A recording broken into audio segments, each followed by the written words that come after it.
On September 9, 2019, an Albuquerque Police Department officer saw a young man performing a traffic stop on a gray Nissan SUV. Strangely, the man wasn't dressed like a police officer at all. In fact, he was dressed as an ordinary citizen in jeans, a black polo, and an Air Force cap as he wrote down the driver's information.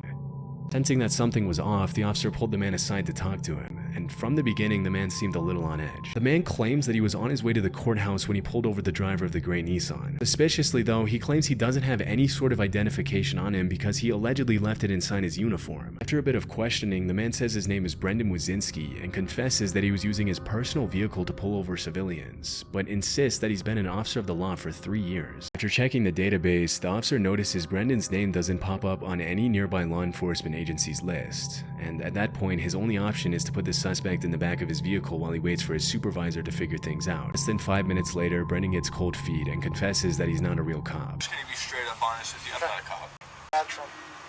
I bought it off of line. As soon as his supervisor arrives, the officer briefs him on the situation, and they decide to arrest Brendan for impersonating a police officer. I honestly don't know how long Brendan was expecting to be able to get away with pulling people over pretending to be a cop, but it seems as though he was hoping to play vigilante with no consequences forever. Obviously, it's incredibly dangerous to have random people driving around the city pretending to be cops when they really have nothing to do with law enforcement at all, which is why the officers have no other choice but to bring him into the police station. Considering he's a compulsive liar and an irresponsible teenager, it's pretty horrifying to imagine what he would have done with the handcuffs and gun had he been given the chance to play vigilante for a few more days or weeks or whatever.